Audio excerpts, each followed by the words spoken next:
Et voilà, on est bien, le public est avec nous. Super, bienvenue à tous les deux. Merci. Alors, vous êtes spécialiste, je vous laisse vous présenter un peu, et puis on va parler avec vous de la VR au service de la préparation mentale. Déjà, présentez-vous un peu, comme ça on vous connaît mieux, et puis on va vous suivre après dans votre présentation. Très bien, merci. Donc, bonjour à tous, Jean-Rémy Chardonnay, moi je suis enseignant-chercheur aux arts et métiers, je suis spécialiste de réalité virtuelle. Et donc, je dirige également une équipe spécialisée de recherche dans ces domaines-là à Chalon-sur-Saône, en Bourgogne. Et donc, je suis ravi d'être avec Michael Campo, qui va se présenter juste après moi, sur ce projet Team Sport, là, qui est un gros projet sur lequel nous avons eu plaisir à travailler pour développer des applications de réalité virtuelle au service de la préparation mentale des sportifs. Michael, je te laisse. Bonjour à tous, alors moi c'est Michael Campo, je suis enseignant-chercheur aussi dans le domaine de la psychologie du sport à l'Université de Bourgogne, à la faculté des sciences du sport. Et j'ai la particularité aussi de diriger le pôle de psychologie du sport de la Fédération française de rugby, qu'on appelle le pôle de préparation mentale et d'accompagnement des staffs. Et en ce sens, je dirige le projet Team Sport sur sa globalité. Voilà. Excellent. Peut-être en entrée, on s'aperçoit que la préparation mentale aujourd'hui prend de plus en plus d'importance. On sait que la préparation physique est vraiment fondamentale, mais on a vraiment un développement assez fort de la préparation mentale. C'est ce que vous observez, vous ? Oui. En fait, dans l'histoire de l'optimisation de la performance, on est passé par différents facteurs. Ça a été les aspects biomécaniques, les aspects physiques. Et tout l'avenir, là, maintenant, vient sur les aspects psychologiques. C'est-à-dire qu'on sait maintenant que le facteur d'optimisation de toute la performance vient de sa capacité à pouvoir gérer ses émotions, vient de sa capacité à pouvoir s'intégrer dans un groupe, et de la confiance en soi, de la confiance collective, puisqu'on parle de sport collectif. Donc oui, là, effectivement, c'est en train de prendre une ampleur considérable, qui sera encore plus sur les années d'après. Et le projet Team Sport, et ce qu'on vous présente ici, montre en fait l'avenir, c'est-à-dire le côté technologique d'une science qui est en fait une science humaine, mais qu'on arrive à avoir des données et des aspects un peu techno pour pouvoir affiner en tout cas la préparation mentale. Génial. Eh bien, nous voilà partis. Ok, donc pour ce qui concerne le projet Team Sport, grosso modo, pour vous refaire un peu l'historique et le contexte de la jeunesse de ce projet, à la Fédération française de rugby, on est passé dans les années, avant le 2019, la Coupe du Monde 2019, par des aléas en termes de performance, avec des fois des capacités à être très très bons contre des équipes très fortes et faire tout l'inverse la semaine d'après. Et c'est comme ça qu'on a été amené à réfléchir sur quels sont les facteurs d'optimisation de cette performance. Et on a été sur les aspects mentaux. Vous entendez quand même? On attend un peu. On va faire un petit break. On va faire un break, ouais. Voilà. Donc on a essayé de comprendre pourquoi on avait ces aléas de performance. Forcément, on est allé sur les aspects mentaux, c'est-à-dire la capacité à pouvoir notamment gérer ses émotions, les effets de contagion émotionnelle. Et ce qui s'est passé, c'est qu'on s'est aperçu que la dimension mentale était mobilisée dans notre sport, mais mobilisée de façon empirique. C'est-à-dire qu'on était beaucoup au pifomètre, on était beaucoup à la sensation, beaucoup au subjectif, beaucoup de choses qui étaient bien faites, mais qui finalement ne mobilisaient pas les connaissances en psychologie du sport, alors que en fait, on a plusieurs dizaines d'années de connaissances de publier. Et donc on est allé sur ce terrain-là, sur cette dernière vague d'optimisation de la performance, à savoir comment est-ce qu'on peut optimiser les aspects mentaux de la performance et arrêter dans des démarches de chef de meute, comme a dit Didier Rétière, l'ancien DTN du rugby, que vous pouvez voir apparaître ici. Alors du coup, quand il y a eu ce PPR, le PPR c'est le programme prioritaire de recherche, c'est-à-dire que le gouvernement a mis en place un financement pour accompagner les fédérations olympiques en vue des Jeux de Paris. On a réfléchi, nous, aux priorités qu'on avait pour le rugby au départ, qui étaient liées à la dynamique de groupe, c'est-à-dire la capacité finalement des joueurs à pouvoir se fondre dans le nous quand finalement il y a des intérêts individuels très forts. Sachant qu'en fait, c'est ce qu'on appelle ces processus identitaires, c'est-à-dire être au jeu ou au nous, amène en fait à bouger sur les émotions. Et donc du coup, on a regroupé l'ensemble des fédérations majeures de sport collectif, c'est-à-dire qu'on a eu le foot, le hand, le basket, le volley en plus du rugby, qui se sont associés. Voilà.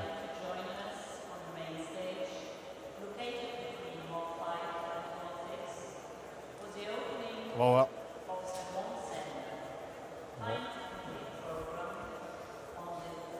ça bon. Voilà. Donc, ils se sont associés sur ce projet parce que finalement, on mobilisait tous les mêmes réflexions. Comment est-ce qu'on peut arriver à travailler sur le sens du nous? Comment est-ce qu'on peut travailler sur la gestion des émotions qui finalement sort de cette dynamique de groupe?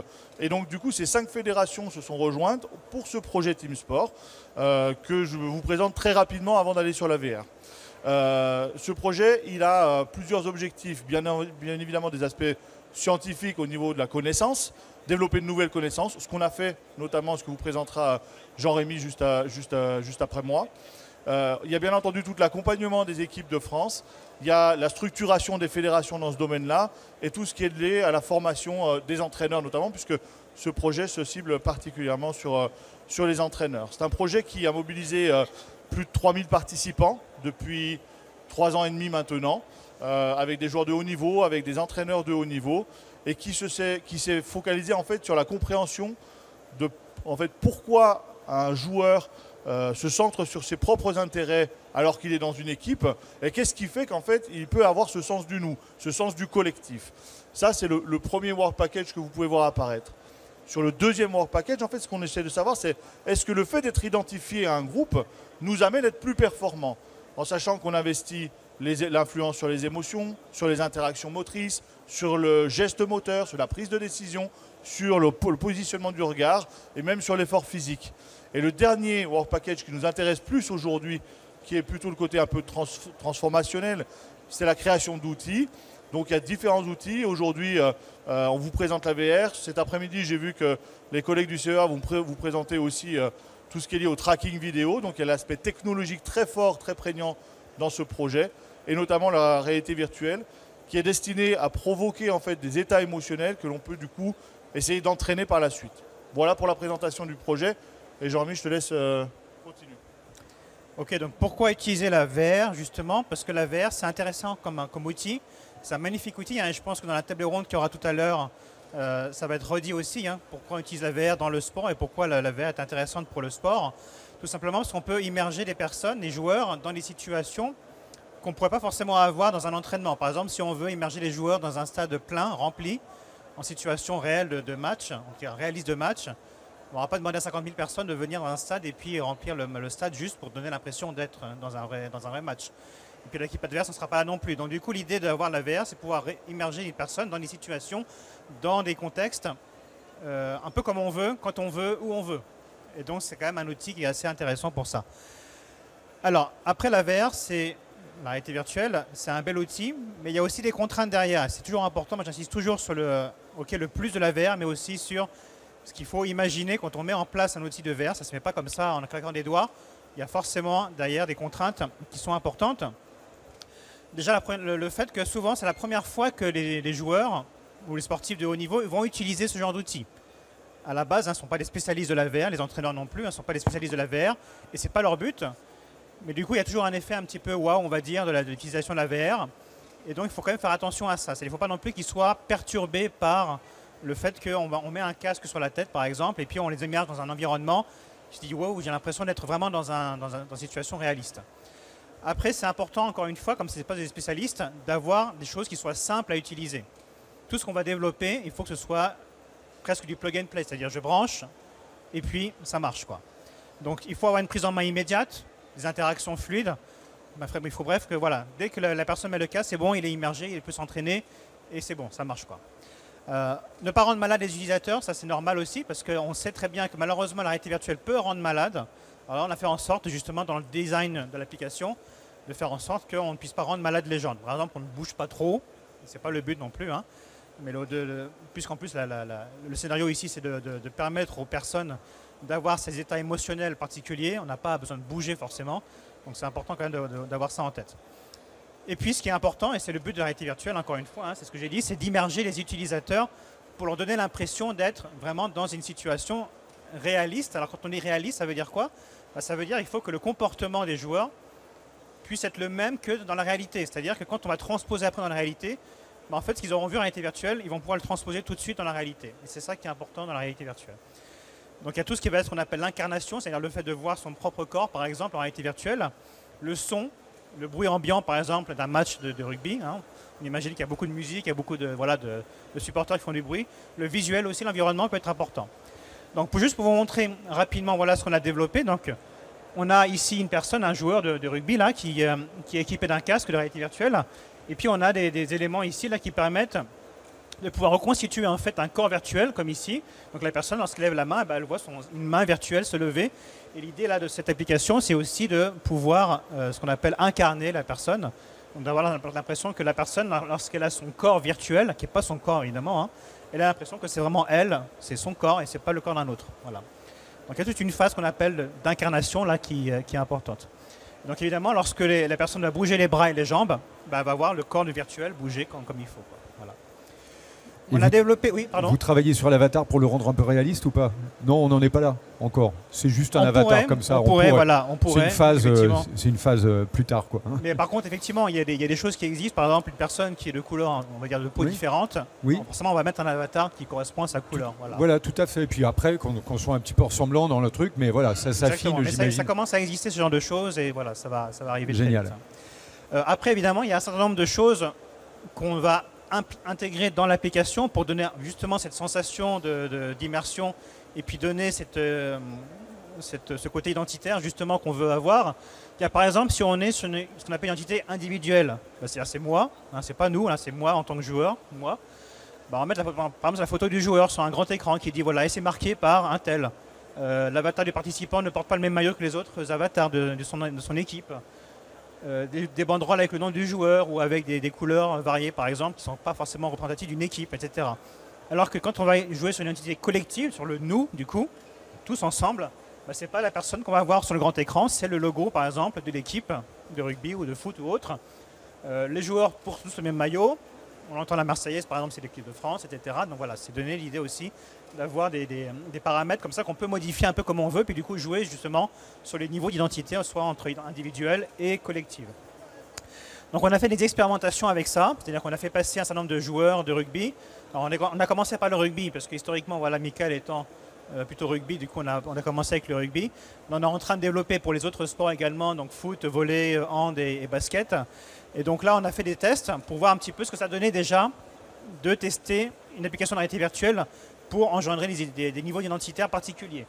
Donc ce qu'on a vu, c'est que par exemple, quand on est sur une condition collective, c'est-à-dire on met le drapeau de la France, on met la Marseillaise, on met tout ça, on voit qu'effectivement, il y a une augmentation significative du niveau d'identité sociale. C'est-à-dire que les gens s'identifient vraiment comme étant dans une équipe, mais pas moi juste en tant que joueur, je suis le meilleur, etc. On est une équipe et c'est nous qui sommes les meilleurs. Donc du coup, ça veut dire, voilà, les gens par ricochet, les gens ne se sentent pas moi tout seul.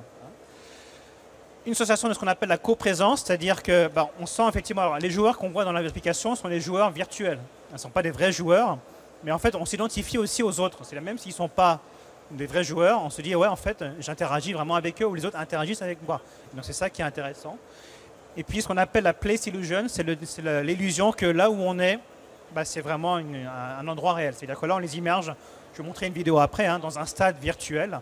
Et en fait, on a l'impression que les joueurs ont l'impression d'être vraiment dans un vrai stade, avec des joueurs, avec des supporters qui écrivent leur nom, qui écrivent l'équipe de la France, etc. Alors que dans la condition individuelle, on n'a pas de différence en termes les gens restent ce qu'ils sont, quoi. En gros, ils ne bougent pas. Alors, juste pour vous montrer un petit peu ce que ça donne, donc là, j'ai plusieurs vidéos. Je vais arrêter celle-là d'abord pour commencer. Donc là, ça montre un petit peu comment est-ce qu'on installe le matériel sur les personnes. Donc, vous pourrez le tester après sur l'application qui est là-bas, hein, qui est juste derrière là. Donc, on met des bracelets juste pour pouvoir, encore une fois, avoir ce corps virtuel qui bouge en même temps que soi. D'accord ? Donc, ça prend un petit peu de temps, mais je vais passer la... Non, c'est bon, on va y arriver. Voilà. Donc là, première possibilité de paramétrage de l'application, on est sur ce qu'on appelle l'identité individuelle, c'est-à-dire que ou collectif, je ne sais plus ce qu'on avait dit. Là, c'est individuel. Voilà, c'est ça. Donc là, ça veut dire que la personne, elle a un maillot qui est neutre. D'accord, c'est pas le maillot de l'équipe de France, c'est pas le maillot d'une autre équipe quelconque. Hein, Alors par contre, c'est quand même l'équipe de France. Hein, donc je pense que c'est plutôt identité collective. Hein. Donc là, on a par exemple, on joue contre l'Angleterre, d'accord, équipe historique, enfin ennemi historique. Donc là, vous voyez, on a par exemple mis les tribunes aux couleurs de la France. On aime les bleus, on n'a pas mis une personne en particulier. Et puis on voit des joueurs, là, les Anglais là, qui s'en vont, parce que la France a marqué. Et puis on a du coup les autres qui viennent nous voir. Et on peut comme ça mesurer également en temps réel du coup, le niveau d'identité, comment ils se sentent à l'instant T dans l'application, en niveau émotionnel. Donc on a mis un certain nombre d'indicateurs qui permettent de mesurer des choses. Donc là c'était bien collectif tout à l'heure. Ah oui, c'était collectif. Là, voilà, individuel, du coup individuel, vous voyez que le maillot là il est gris parce que c'est une couleur neutre.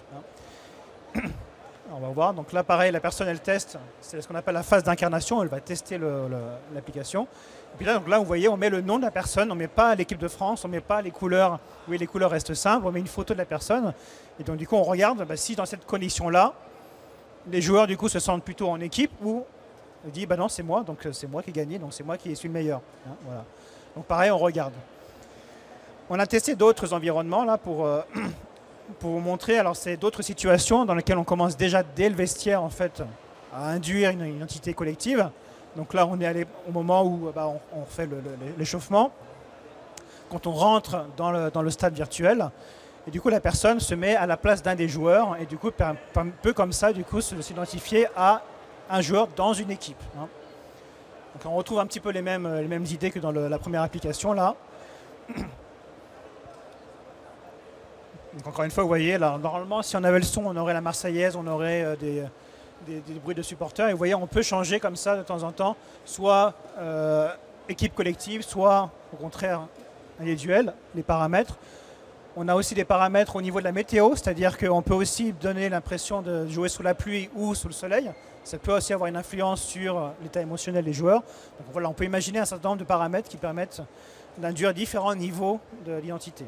Et puis là, c'est tout nouveau. Là, on est en train de développer justement sur les autres sports. Donc, vous voyez, c'est encore à l'état de prototypage. Mais on peut tester du coup entre le volley, le hand et le basket. Et donc, l'idée, c'est de développer maintenant les scénarios qui vont permettre aux entraîneurs de pouvoir du coup, entraîner leurs joueurs en vue des JO de cette année. Voilà. En gros, pour faire simple. Oui, bien. Et on voit que c'est des moments particulièrement intenses que vous mettez en scène. On imagine là le joueur, c'est son premier grand match, on va dire, première sélection. Quand on rentre sur le terrain, là, quand on les voit sortir des vestiaires, c'est à chaque fois des moments pour eux où il faut rester stable. Et j'imagine, non, c'est des moments super forts pour les joueurs. Oui, les scènes qui ont été choisies sont tous des moments qu'on appelle émotiogènes. Oui. C'est-à-dire que, par exemple, pour le rugby, c'est un essai marqué par l'adversaire, c'est nous qui marquons un essai, c'est une faute avec un carton, c'est les vestiaires comme vous avez pu voir avec la sortie la Marseillaise. Et c'est vrai ce que vous dites là, c'est-à-dire que l'effet de ce type d'outil va être différent selon l'expertise du joueur. Ouais. Quelqu'un qui a 50 sélections, bon, c'est des choses qu'il a l'habitude de voir. Il a les mains dans les poches, il arrive sur le terrain. Ouais, peut-être pas quand même, mais oui, on va être là-dessus. Mais et quelqu'un qui va être un nouveau joueur, là, on a eu, par exemple, sur le 15 de France, on en a eu des nouveaux qui sont arrivés là sur les 2 derniers matchs. Bon, c'est des choses qui peuvent aider. On pense au rugby à 7. Rugby à 7, pas forcément l'habitude de jouer dans le stade en France, en tout cas le stade de France. Bon, c'est des choses qui vont pouvoir émerger. Puis ça a une portée un peu plus globale et qui va au-delà des jeux.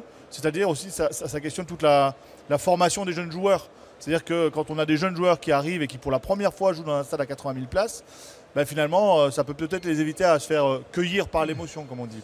Complètement. Et puis on imagine bien que là, on ressent l'émotion et à force de la travailler comme ça en virtuel, quand on arrive, on a déjà eu l'effet, donc il y a un effet familier qui aide beaucoup à gérer l'émotion. C'est un effet d'expérience, très clairement. Oui. En fait, la réalité virtuelle, quand elle a été imaginée pour ce projet, le but c'était d'accélérer l'expérience. Et donc là, c'est typiquement ça. Ce que je voudrais rajouter par rapport à ce qu'a dit Jean-Rémy, ce qui est intéressant, c'est que l'approche de l'ENSAM ici, c'est qu'il y a une approche de recherche. C'est-à-dire qu'on ne s'est pas contenté uniquement de demander à un prestataire de créer un environnement virtuel, on a demandé d'en tester les effets. Et je pense que c'est quelque chose qui est fondamental parce qu'il y a beaucoup d'environnements virtuels ou d'autres outils qui sont créés. Finalement, on présuppose qu'il y a des effets, mais on ne le sait pas réellement, mais parce qu'on est dans une temporalité courte. Et là, ils ont fait un boulot énorme sur est-ce que ça a vraiment l'effet escompté sur les émotions, est-ce que l'identité personnelle, le jeu ou le nous est vraiment mobilisé.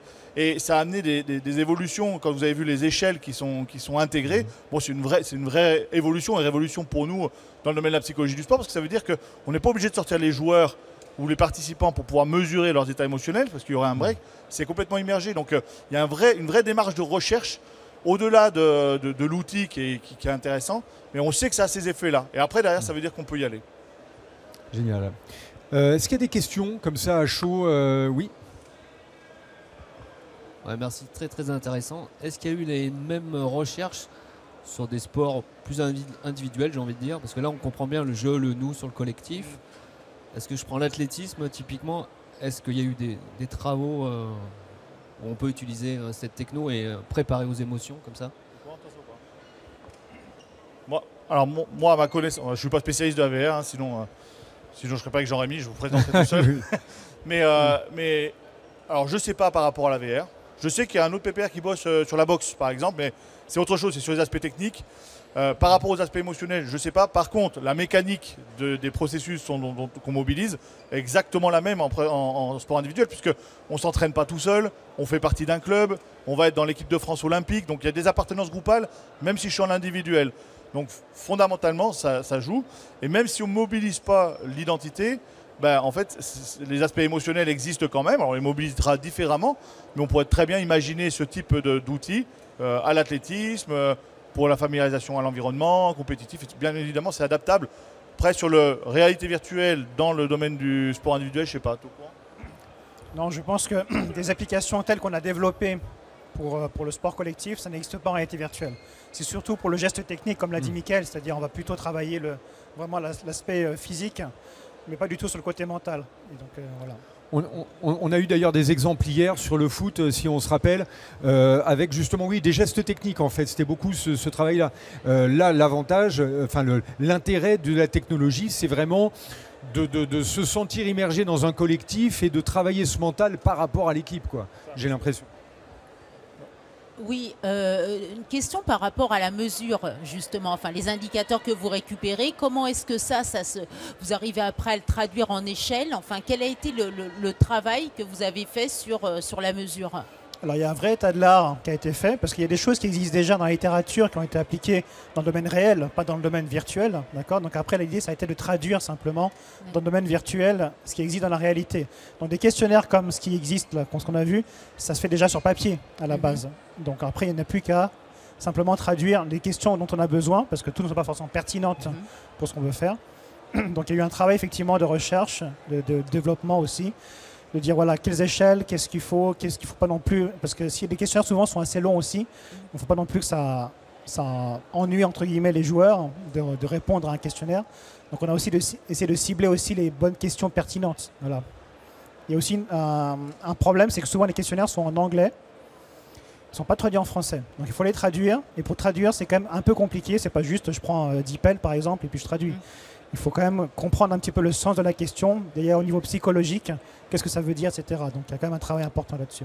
Et donc là, au niveau de la collecte de données, ça représente à peu près quelle masse ce que vous avez réussi à collecter en utilisant cet outil?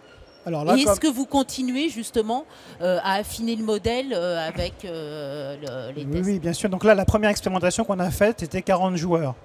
Voilà, 40 joueurs de niveaux assez différents d'ailleurs. Il y a eu des expérimentations qui ont été faites récemment, il me semble. Mais par contre, j'ai pas le nombre, on n'a pas le nombre exact. Mais l'idée maintenant, c'est de montrer que ça marche, effectivement, ça fonctionne, et que ça après ce soit diffusé au sein des fédérations, où il y aura beaucoup plus de monde du coup, et puis voilà. Merci. Any more questions? Voilà, bon écoutez, merci à tous les deux. Je vois on est bien, on est plutôt pas mal en termes de timing. Eh bien merci Jean-Rémy et Mickaël. Merci.